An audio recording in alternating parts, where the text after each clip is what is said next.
Amigos, bienvenidos a la primera emisión de Revelaciones. En esta ocasión arrancamos dedicando esta emisión al mundo del periodismo en Tabasco. Y para ello contamos con la presencia de alguien que es toda una persona reconocida en la entidad precisamente por su ejercicio periodístico desde hace 50 años. Él ha sido lo mismo reportero que ha cubierto todo tipo de notas y por supuesto todo tipo de fuentes. Actualmente es un prestigiado columnista, muy reconocido, prácticamente ha trabajado en todos los diarios de Tabasco, en revistas, y su ejercicio periodístico lo conoce muchísima gente.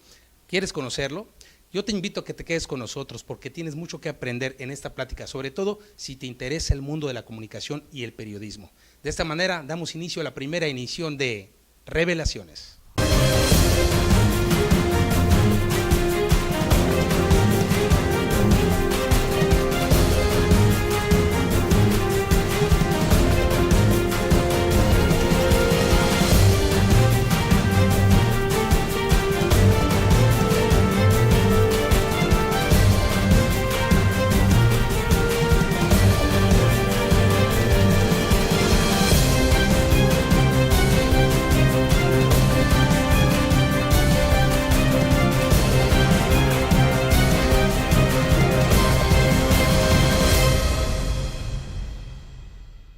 Bien, pues vamos a dar inicio y qué gusto me da presentarles a una persona que es muy querida, muy reconocido por supuesto, y se trata del señor Erwin Macario Rodríguez, quien es toda una institución en el mundo del periodismo y me da mucho gusto que sea el padrino de esta emisión, ya que seguramente tiene mucho que contarnos y vamos a aprender mucho de él.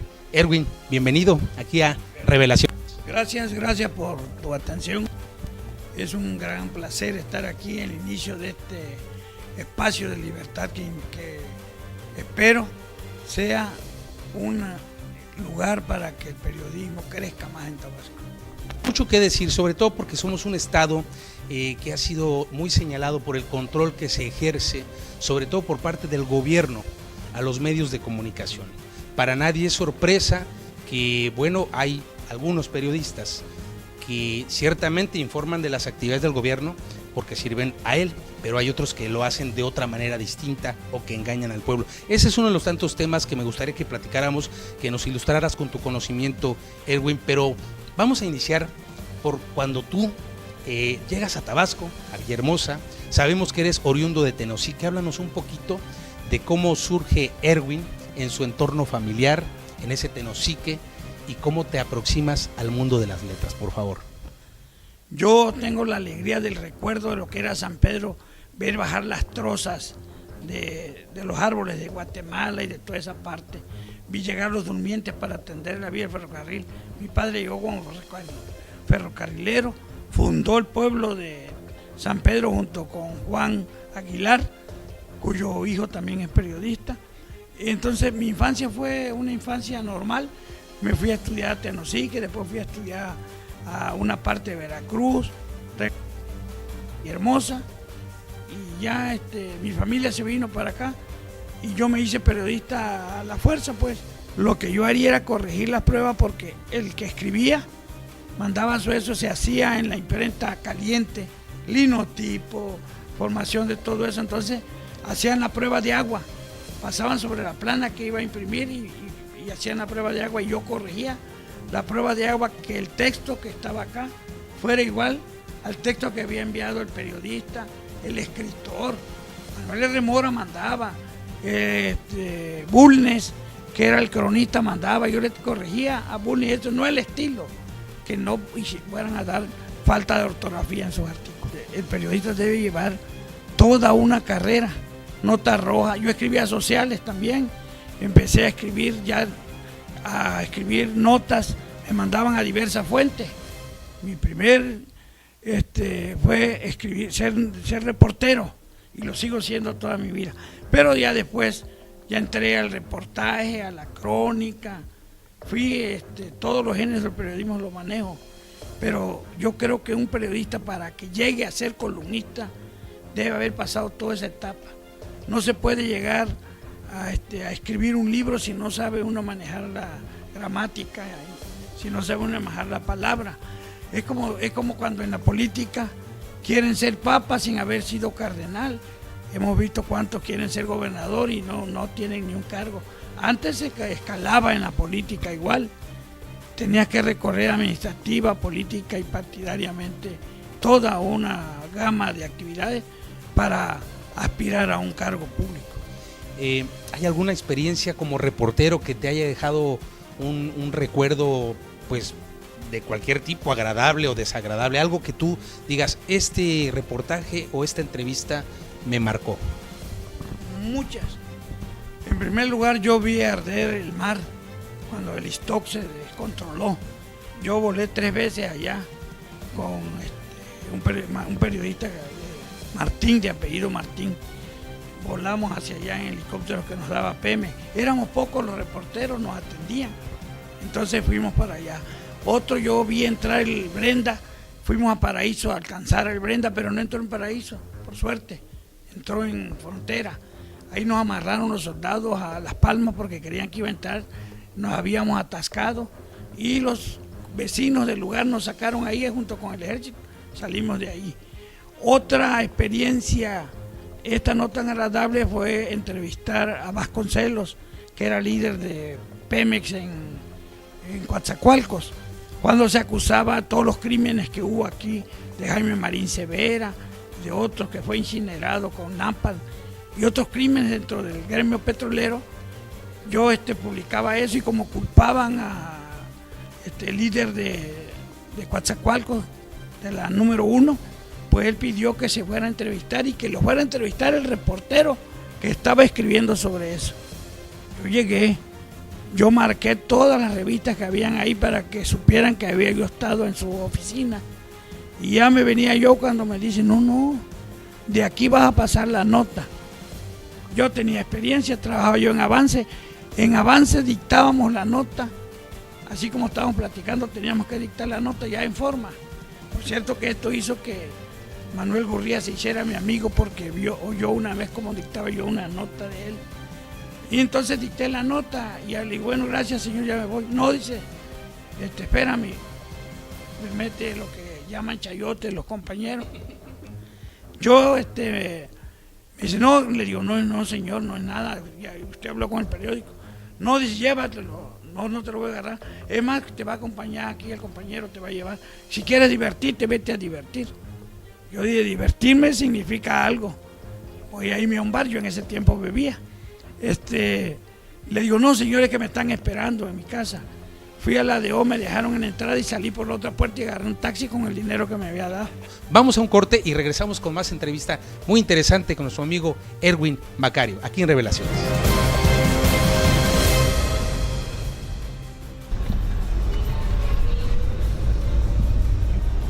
Hijo, vamos a llamar a tu mamá para ver dónde es la fiesta. Tu celular lo dejaste en la mesa, papá. Mira, hijo, ahí hay un teléfono. Vamos a marcarle.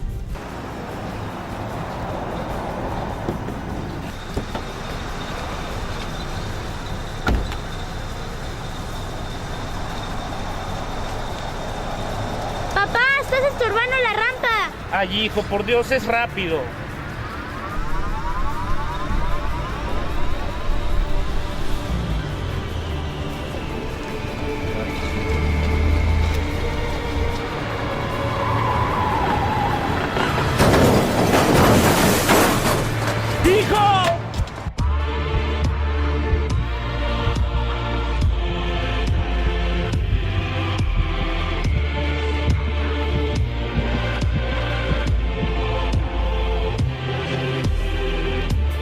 No podemos seguir así.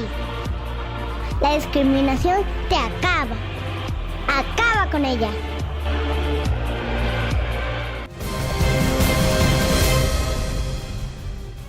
Continuamos esta plática interesante con nuestro compañero Erwin Macario Rodríguez, gran periodista del estado de Tabasco. Nos quedamos en el diario Presente. Ahí comienzas con tus primeras actividades como reportero. De ahí, ¿cómo fuiste cambiando? ¿Cómo se fue dando esta transformación del periodista? Un reportero que cubría las fuentes que me mandaban, pero me fui agarrando habilidad al estar en contacto. Tú Yo he cubierto 14 gobernadores ya, porque también a Manuel Mora era el que estaba cuando yo me inicié en el 68, por eso tengo 50 años. Entonces fui agarrando la práctica y llego al Avance, y ya en el Avance me lanzan ya como columnista, ya empiezo a practicar como columnista. Yo había tenido algunas cosas que me satisfacían, como el hecho de haber dado a conocer antes que Diario de Tabasco. Yo estaba en Presente y di a conocer que Mario Trujillo iba a ser el candidato. ¿Por qué? Porque como don Luis C. Márquez era amigo de Mario Trujillo, no lo quería decir para no quemarlo. Pero como a mí me llegó la elección, lo dije. Y don Jorge Calle Broca me dice, oye Macario, es seguro me corre usted si no. Le ganamos la primicia. Entonces yo con esos éxitos me voy volviendo columnista. Pues no tan malo. Ahí fui avanzando y fui de Avance, hice varias columnas. Después fui pasándome a otros periódicos, hice columnas satíricas, el periodismo jocoserio. Yo lo practiqué principalmente en el diario Tabasco Hoy, que fue el que después de Avance me paso a Tabasco Hoy, después Diario de Tabasco, regreso a Tabasco Hoy y he trabajado en el Heraldo, en muchos diarios. Ahora sí hablemos un poquito de la cuestión familiar. ¿Cómo influye el periodismo en una familia? ¿Cómo influye? ¿Es positivo? ¿Hay excesos? ¿Hay buenas aventuras? ¿Hay buenos ambientes? ¿Qué pasa con el periodista y su familia? Yo creo que el periodismo no puede alejarse de la familia. En un principio yo pensaba que el periodista no debía casarse, debía entregarse al periodismo, porque el periodismo, cuando se practica, y quisiera ver las fotos que tenemos ahí tenemos la foto de la familia. Entonces, el hecho de tener que pensar en que si a mí me pasa algo, como reportero de guerra, que yo nunca lo fui, lo más que me acerqué fue aquí en Palenque en 1994, pero yo pensaba eso, pero después que tienes tu familia, que tienes tus hijos, que ahorita que tengo mis nietos, te das cuenta que el periodista no puede separarse de su familia, es un vínculo. Es más, toda profesión, cuando alguien tiene altibajos, cuando tiene algún sufrimiento, cuando tiene algo, pues qué mejor refugio que su hogar, que sus hijos, que su familia, que su esposa, que sus nietos. Pues es una familia muy trabajadora. Tengo 3 hijos profesionistas, uno es doctor, los otros 2 están ligados al periodismo, aunque una es licenciada en administración de empresas y la otra es licenciada en comunicación. Están ligados al periodismo, han trabajado en el periodismo. Yo creo que es una familia normal que se ha creado dentro de la medianía económica a la que debe aspirar quien piensa que la felicidad no es totalmente del dinero, sino de tener para comer todos los días y para tener un ahorro, que en mi caso no se dio, pero que ese debe ser uno de los fines. Hemos llegado a una parte de la plática que da tema precisamente a esta emisión. ¿Ser periodista o ser millonario? ¿Por qué? Porque es algo antagónico, ¿sí? De pronto el que decide ser empresario del periodismo hace grandes fortunas, pero también está el periodista que no se compromete o que no denigra la profesión. ¿Qué pasa ahí? ¿Cuál es tu punto de vista? ¿Periodista o millonario? Decía yo de las profesiones, todas las profesiones tienen la oportunidad de que alguien haga dinero bastante, o viva en la medianía, o viva que no eleve los precios de sus productos, que no eleve el precio de su trabajo, que sea hasta donde se puede ser ético y honesto. El periodismo es también una empresa. El empresario del periodismo, yo he visto muchos millonarios, periodistas millonarios y millonarios que no son periodistas, que nada más son dueños de periódicos. Pero yo sí reconozco que hay periodistas que a través de una empresa han hecho dinero porque venden la publicidad. En una ocasión a un periodista fue acusado de que cobraba mucho la publicidad que le daban en un ayuntamiento. Yo salía a decir que cada quien podía poner el precio a su trabajo. Si a alguien se lo pagaba era diferente. Pero el precio del trabajo no debe atar tu libertad. No es posible que ate tu libertad. Debe haber ciertas medidas que el periodista debe ejercer. Y no lo digo porque yo no tenga el sustento económico que debía yo tener después de 50 años de ejercer periodismo. Tampoco estoy en la miseria. Tengo mi hogar, tengo mi casa, tengo un modo de vivir, sigo ganando dinero y mi familia ya gana su dinero también, mis hijos ya son profesionistas, mi mujer trabaja. Entonces yo considero de que se puede vivir en la medianía y que el que hace dinero como empresario, pues lo conocemos, hay muchos a nivel nacional y aquí. Yo no sé si José Pagés Yergo haya tenido o no haya tenido dinero. No creo que haya tenido la riqueza que otro. Fue un periodista bueno, es nuestro orgullo. Pallavicini también, pero fueron periodistas honestos. Más Pallavicini porque él era de los viejos periodistas, cuando el periodista se comprometía con una ideología. A nosotros no nos obligan a estar con un partido. Nosotros podemos ser plurales, cubrir la gira de cualquier partido y así debe ser el periodista. Sí, sin embargo, hay quienes realmente se casan con una ideología, con un partido, porque hay una aportación económica, ¿no? Entonces, ¿hasta dónde es permisible que se pierda la libertad de expresión y se transmite información que no es correcta? ¿Hasta dónde se puede llegar con esta libertad de expresión? ¿La hay en Tabasco realmente? ¿Está coartada? ¿Está controlada? Libertad de expresión ha habido. La última vez que se tiene noticia fue cuando Madrazo, que hubo una cierta persecución de periodistas, pero en los otros gobiernos no se ve este enfrentamiento entre el poder y el periodismo. El periodista pues sirve al sistema a través de su pluma, él vende su producto que es la pluma. Entonces los locutores venden su tiempo, los periodistas venden su espacio, pero cuando se es reportero y cuando se llega columnista, cuando se recibe un dinero, tiene uno que tener la seguridad de que eso no te va a obligar ni a mentir, ni a agredir a otra gente. Uno no puede ser verdugo de ningún dictador, no puede ser sicario. Pero también cuando hablamos de lo malo en el periodismo hay que entender de que no todo está podrido en Dinamarca. Aquí tengo una frase que quiero leer, yo traje no usaba yo antes, en la secundaria no sé de esto, pero ahora sí traigo aquí. Esta es una frase que la publiqué hace 5 años y dice: el periodismo mexicano, decía Guillermo Prieto en el Constituyente del 56, no puede juzgarse por 2 o 3 bribones, sino por 2 o 3 que han sabido cumplir un compromiso no escrito. Esto lo escribió Gastón García Cantú en el libro En los Pinos. ¿Cómo ha repercutido, cómo has sentido tú los cambios, antes de que hablemos de los gobernadores, en la tecnología? ¿Cómo has sentido tú el periodismo? ¿Cómo ha ido cambiando? Y te hablo desde lo primero que nos acabas de platicar hasta el uso de redes actualmente. En prensa caliente. Muchos se quedaron todavía en la máquina de escribir. Yo conozco compañeros que escriben a máquina, no han llegado ni a la computadora. Pero el periodista que se precie tiene que ir como va avanzando la tecnología. Yo estoy en redes desde hace tiempo. Yo fui uno de los primeros que fui a estudiar sobre computadoras, sobre computación a México.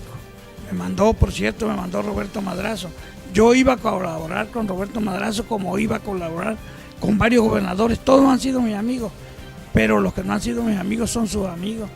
Y entonces no he podido estar dentro del gobierno colaborando directamente, sino acá en este lado, en el periodismo. Entonces yo me fui actualizando. Y las redes son una ventaja. La alfombra mágica es eso, una alfombra mágica. La red de redes es lo máximo. Yo me digo papironauta, yo prefiero leer periódico, papel, pero las redes son muy buenas. nada más que hay quienes la tergiversan. Hace rato platicábamos de que si habían periodistas que llegaban. Claro que no solo en el columnismo, hay periodistas que hacen periódicos de una hoja, la presentan como un periódico, ni fecha le ponen y están cobrando el periódico. Aparecen en las redes, no te voy a decir, porque busquen qué periódicos aparecen en las redes. Entonces, y hay periodistas que creen que por escribir en las redes ya son el plus ultra del periodismo. Hay gente que se ha metido al periodismo a través de las redes y que le ganan a los periodismos la primicia.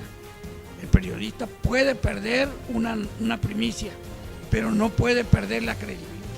Eso es un chayote, porque no está ofreciendo una mercancía completa. Es como si te vendieran 1 kilo de carne, o te dieran carne completa, o te vendieran hueso por carne.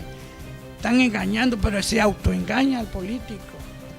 Hay periodistas de sexenio, hay gente que eleva los vientos sexenales, eleva esa basura, pero después regresan al cementerio, regresan al basurero de la historia. No son periodistas, son gente que reciben un dinero que lo podrían recibir como cualquier cargo, como aviadores nada más, pero están perjudicando al periodismo con esta clase de manifestaciones que no son periodísticas. No es posible que aparezca un periódico sin fecha. No, además, el llamado pues también aquí es para los empresarios o los políticos, que deben de ser más selectivos en las personas que les manejan su información, ¿no? Hay algo que me gustaría mucho comentar, y es tu premio estatal de periodismo. Sin duda, para cualquier periodista o reportero tener este premio es muy significativo. ¿En qué condiciones se da? ¿Después de qué trayectoria o después de qué trabajos se da este premio estatal de periodismo? Antes había las celebraciones de prensa entre el gobierno y los periodistas. Siempre pensé que el premio no se debe dar para cooptar, para comprar, para cancelar la libertad de prensa. Debe de ser un premio que reconozca el verdadero trabajo periodístico. Yo lo recibí en el 91 y estoy orgulloso de ello. Después he recibido 3 premios por mi trayectoria, 35, 40 y 45. Ya voy por el de 50 años de trayectoria, que ya lo debía estar recibiendo, pero no he tenido tiempo de buscar los antecedentes de cuándo apareció realmente mi primer nota, porque yo escribo desde hace más de 50 años en el periodismo estudiantil. Entonces yo creo que este premio a mí me catapultó, ¿no? Porque ser un premio de periodismo es bueno. Y después me dan el premio ya de periodista a periodista, la Asociación de Periodistas de la FAPERMEC, la Federación de Asociaciones de Periodistas, y el Club de Primera Plana me otorgan el premio por la crónica de la inundación del 2007. Yo escribí, ahí dije que sí hubo muertos. Ningún periodista ha dicho que hubo muertos. Claro que hubo muertos. No sé por qué no lo dicen. Quizá le dieron una casa. Pues si ya se te murió tu pariente y te venden una casa, te dan una casa, pues yo creo que eso es. Pero ahí pruebo en mi libro, apareció en mi libro, y ahí pruebo de que sí hubo muertos. ¿Cómo lo pruebo? Porque una mujer cuenta cómo sacaba a todos, y un día una anciana que estaba en el techo de una casa dice, regresa por mí, y dice que cuando regresó ya no lo encontró. Ese es un muerto. Es parte del valor que debe tener un periodista, ¿no? Y equiparar o poner en peso, o evaluar los riesgos y las recompensas.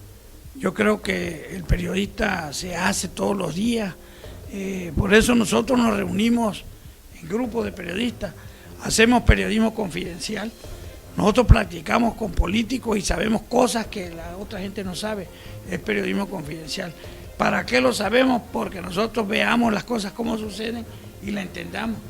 Ya al principio te decía que nosotros somos testigos de primera fila, ¿no? A mí me gustaría, antes de ir al siguiente corte comercial, Erwin, que, bueno, ya lo comentamos, tú eres pionero, tú eres parte de esta historia, pero hay nombres de gente que realmente se ha dedicado al periodismo y que son los pilares de la comunicación en Tabasco. Antes de ir al corte, mencióname algunos nombres de personas, sobre todo para que las nuevas generaciones sepan dónde están las raíces. Sí, cuando yo llego al periodismo, yo he pasado ya 3 generaciones. Yo conocí a periodistas como, ya te mencionaba, ya mencioné a Márquez, ya de Tabasco, pero conocí antes a don Trinidad Malpica, conocí a periodistas de ese tipo, al Indio Soler, periodistas que no son reconocidos ahorita, la gente no se acuerda de ellos. En la Asociación Tabasqueña de Periodistas están los nombres y debían de darse a conocer qué hicieron cada uno de estos periodistas. Después ya vengo aquí y que ya en mi carrera conozco periodistas como Luis Sánchez Arriola, a tu propio padre que vino y trabajó aquí en el gobierno y ejerció periodismo desde la radio y la televisión. Conocimos a periodistas que vinieron de México como Gabriel Perales, que vino de Hidalgo. Yo hice un periódico en Hidalgo, yo hice un periódico en Cancún, entonces ahí está dentro de mi historia. Entonces, periodistas que se integraron aquí y los periodistas que han ido creciendo. Hay una generación de buenos periodistas, hay periodistas que a veces no comparte uno sus puntos de vista en el periodismo, pero uno no reconoce la forma que tienen de escribir. Yo no puedo decir que Mario Ibarra no escriba bien, no puedo decir que Homero Calderón no escriba bien, que Enrique Muñoz no sea un periodista reconocido, ha tenido esa tendencia de poder colocarse en los reflectores de la prensa, principalmente en la radio y en la televisión. Hay periodistas, no quisiera yo mencionar más nombres, pero hay muchos periodistas que son reconocidos y hay quienes, como te digo, a eso sí no debemos mencionarlo, no son periodistas, son advenedizos en esta profesión. Muy bien, vamos a ir a un corte comercial ya para regresar y cerrar esta interesante entrevista. Hay que platicar de tu relación con los gobernadores, eso me parece que es bastante interesante. Y bueno, algunos criterios que te vamos a preguntar acerca del periodismo. Están ustedes en Revelaciones, vamos a un corte comercial y regresamos.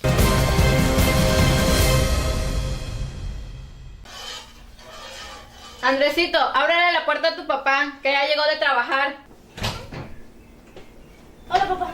¿Qué hubo, mijo? ¿Cómo estás? Bien. De ahí vamos a comer. ¿Qué horas son esas de llegar? Bueno, ¿tú crees que vengo de jugar, estúpida? ¿Qué hay de comer hoy? ¡Lentejas! ¿Otra vez lo mismo de ayer? Pues, ¿qué querías? Es para lo único que alcanzas. Es para lo que dejas, maldito borracho. A mí no me hablas así, estúpida. ¿Por qué me pegas, maldito ¿Qué perro? te pasa, ah? ¿Qué te pasa? Ya me tienes harto, estás loca.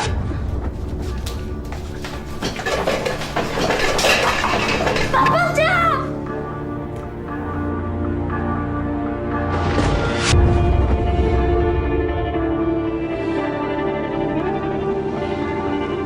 No podemos seguir así. La violencia familiar te acaba. Acaba con ella.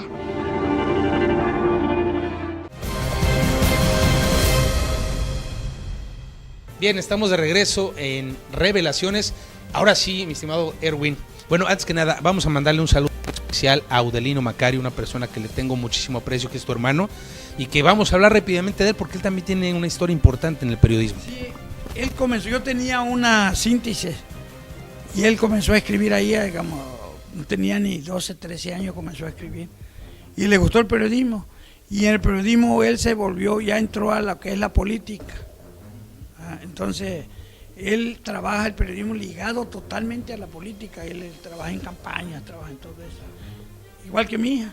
Entonces esa es una forma de trabajar en el periodismo y creo que ahí sí es más empresario uno, ahí es más oportunidad de hacer dinero. Nosotros nos fuimos por la experiencia y todo, hay quienes nos quedamos con la experiencia y otros están quedando con el dinero. No es el caso de mi hermano está trabajando en eso, trabaja en eso como otros muchos, como los que hacen encuestas, que también esa ya se está quitando, pero los que hacen empresas, los que hacen encuestas ganan buen dinero. ¿Cuánto cuesta una encuesta? Muy bien, pues un saludo a Audelino, a su señora también, por supuesto. Y vamos ahora sí, la relación con los gobernadores. El periodista debe llevarse con todo mundo, ¿no? Debe tener más amigos que enemigos. Entonces, los gobernadores, rapidito, desde 1965, que es cuando inicias, bueno, cuando inicia Manuel R. Mora, desde entonces, una síntesis muy breve, ¿cómo fue la relación? Manuel R. Mora. La amistad de Manuel R. Mora era que yo corregía para que no le echaran a perder sus artículos. Entonces esa fue la relación. En lo particular, yo como estudiante estaba contra Manuel Remora. Hoy lo lamento, ya la historia me demostró que él fue un hombre que si hubiese querido hubiese tenido un baño de sangre. Cuando el general quería corrernos de Plaza de Armas, ahí estábamos Mario Barrueta, Máximo Evia y muchos compañeros más. Entonces esa fue mi relación con Mora. Al final de la vida yo llegaba a platicar con él muchas horas. Mi hija le tenía que poner el ventilador para que se le apagara el cigarro porque la molestaba. Pero fue mi amigo Manuel Remora. Mario Trujillo, de 1971 al 76. Gran amigo. Andamos para arriba y para abajo con él en la gira por todos lados. Viajábamos en el barco de la salud, que el capitán Beuló, ahí hacíamos gira Mensajero de la Salud. Viajábamos, éramos amigos. Él casi dictaba las notas. Buena relación de prensa. Leandro Rovirosa. Mi padrino Leandro Rovirosa, un gran gobernante, fue el primero que defendió a Tabasco el petróleo para los tabasqueños. Con la prensa se llevó, siempre fue un amigo de la prensa. Enrique González Pedrero. González Pedrero tenía un concepto diferente de la prensa. Antes de que llegara González Pedrero, los periódicos publicaban todas las campañas políticas sin cobrar ningún centavo. Hasta que llegaba el gobernador, daba la publicidad del gobierno a los periódicos. González Pedrero venía del centro de la República, no había vivido en Tabasco, traía las ideas de allá y empezó a pagar por adelantado las campañas. Ahí empezó a darse cuenta el periodista que podía hacer un gran negocio y empezó a pervertirse un poco la relación económica entre gobierno y prensa. José María Peralta. El licenciado Peralta gobernó un año nada más. Fue un hombre bueno, fue un hombre decente, uno de los más decentes, igual que Manuel Remora, un hombre decente en el gobierno y amigo de los periodistas. Neme Castillo. Neme Castillo, mi amigo. Con Neme Castillo pudimos haber hecho más, pero fue cuando se anidó la traición en el PRI y fue que vino ya la debacle. Desde ese tiempo hasta acá ha habido enemistades, rencores, todo dentro de la política tabasqueña. Manuel Gurría llegó por azares del destino a cubrir también un periodo sustituto, como se fue Neme. Él viene aquí casi a prepararle la llegada de Roberto Madrazo. Como lo hizo antes el coronel Lorrico, preparó la llegada de don Carlos Madrazo. Roberto Madrazo fue amigo de cierto sector de la prensa. Amigo que también mantuvo esa cosa de... Hay quienes piensan que ahí fue la mayor corrupción con la prensa. No lo creo que a tal extremo, pero sí manejó un grupo de prensa que hasta el tiempo quiere mantener ese mismo privilegio que tuvo en su tiempo. En ese tiempo de Roberto Madrazo, ¿no será que también hubo, como mencionas, una exacerbación de esa forma, de esa relación entre el periodista y el gobierno, y que por eso ya de ahí se derivó lo que está pasando actualmente? ¿Podría ser así? Quizás sea porque ¿quién le dan pan que no? Entonces puede ser eso. Es que uno no debe mal acostumbrarse a lo bueno. Yo creo que una persona que no tiene muchos deseos es más difícil que lo copten, porque él vive en la medianía que hablábamos. Si yo no deseo tener un carro último modelo, no me puede llegar por ahí. Vamos con Manuel Barceló. Manuel Barceló también cubrió un periodo mientras Roberto Madrazo andaba tras el deseo de ser presidente de la República, ser candidato. Él entró ahí. Manuel fue mi amigo antes de ser gobernador. Después de ser gobernador ciertamente la amistad se atemperó un poco.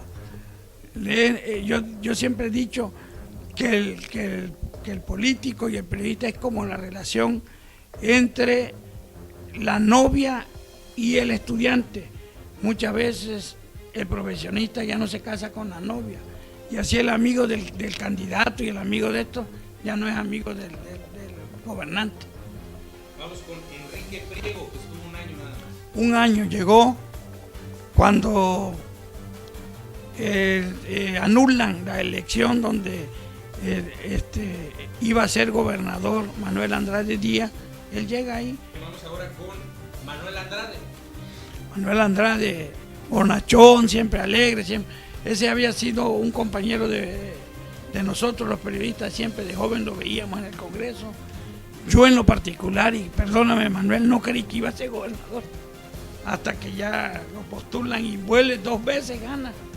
Pero yo no creía en él y se lo decía yo a uno de sus subalternos. No creo que sea, él va a ser, decía, yo no lo creía. Andrés Garnier mantuvo con los periodistas amistad, con todos los periodistas.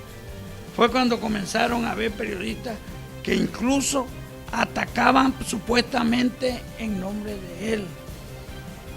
Supuestamente, o quizás porque estaban en la nómina, muchos que no eran periodistas aparecieron en la nómina de él, pero él mantuvo ese contacto como lo mantuvo con los tabasqueños. Él no tenía un mando del dinero estricto, no fue un buen administrador, fue un político que estuvo ligado al pueblo, que estuvo ligado a los periodistas. Sus errores ya sabe dónde los tuvo, sus errores en dónde tienen a Tabasco, y bajo esos errores llega Arturo Núñez, que ha mantenido una cierta distancia con el periodismo, tiene sus amigos. Yo soy amigo de años de él, desde que estuvimos en la universidad, desde que yo era periodista estudiantil, él también lo era. Entonces esa amistad ha perdurado, pero él no le ha interesado tener los amigos que otros gobernantes han tenido, muchas veces cooptados. Él ha enfrentado mucho a la prensa y él ha dicho una frase que debemos recordar, dice que muchos amigos se equivocaron porque pensaron que con él, no lo dijo así, pero da a entender que iban a ser cómplices y que iban a tener más. Los amigos se le han retirado, de la prensa yo creo que también. Muy bien, pues interesante esta sinopsis que nos has hecho, Erwin. Yo creo que hay mucho que aprender para que las nuevas generaciones, y retomando un poco lo que comentábamos al principio de los periodistas que han hecho historia en Tabasco, a mí me gustaría hacer un compromiso contigo con la Asociación Tabasqueña de Periodistas para que hagamos una capsulita donde se mencionen y no queden en el olvido, ¿no? Y esa cápsula la podamos tener para cualquier difusión en redes o entre los propios compañeros. Yo con mucho gusto me gustaría colaborar con esto para que lo hagas extensivo esto. Yo se lo transmito a Ausencio Díaz, que es el actual presidente de la Asociación Tabasqueña de Periodistas, una de las que sobrevive, la que tiene mayor sobrevivencia porque han habido muchas organizaciones.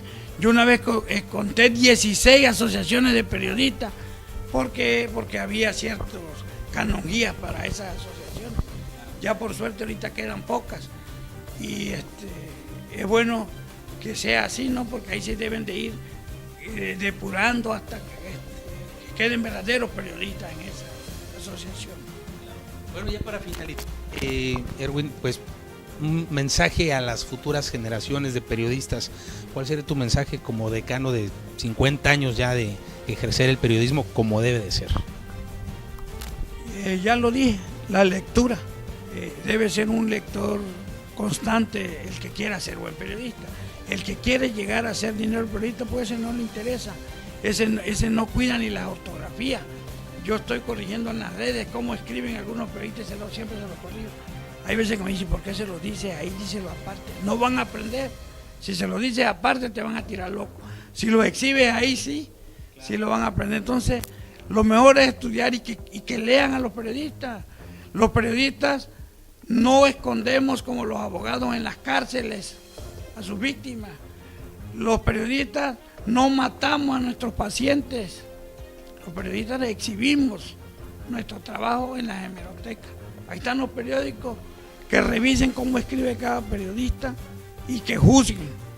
Yo creo estar satisfecho, yo creo que lo que he escrito ha tenido congruencia a través de los 50 años. Y que lean mucho, yo manejo mucho las frases de los políticos, de los estadistas, de todo, Los libros que más leo: El Príncipe, El Principito, la Biblia, Montesquieu, todo. Yo leo de todo. Y uso esas frases como epígrafe de mis columnas. Pero no las agarro de un libro donde dicen 2500 frases para cualquier ocasión. Yo tengo el libro, yo leo el libro, yo me meto al internet y ahí investigo los libros. Muy bien. Pues no me queda más que agradecerte, Erwin, por esta entrevista, por ser el padrino de este nuevo espacio que sin duda esperemos que tengamos muchos invitados, no solamente periodistas, sino de cualquier ámbito de la vida. Y bueno, pues gracias, porque realmente nos honra tu presencia, sobre todo con el conocimiento que representas. Gracias a ti, porque toda entrevista es un recuento, es un regreso, es una añoranza, todo lo que uno ha hecho. Yo 50 años me pongo a pensar que es poco, pero es mucho lo que he caminado. Y aquí estoy. Nosotros los periodistas no nos jubilamos. Mario N. Madera, un periodista que exigía al máximo la ortografía, murió en su escritorio de Diario del Tabasco, en la redacción. Y así el verdadero periodista no se jubila, ahí sigue escribiendo. Bien, pues muchísimas gracias, Erwin. Y de esta manera hemos llegado al final de una emisión más de Revelaciones. Lamentablemente lo hicimos grabado porque, repito, tuvimos un problema técnico en el internet por la cuestión del sismo que aconteció apenas 3 horas antes de que saliéramos al aire, pero sin duda seguiremos en contacto con ustedes todos los lunes a las 9 de la noche, totalmente en vivo a través de este grupo de Facebook, Luis Ardura Presenta al Aire, o la página Luis Ardura Presenta. Hasta entonces estaremos nuevamente con una entrevista más de Revelaciones.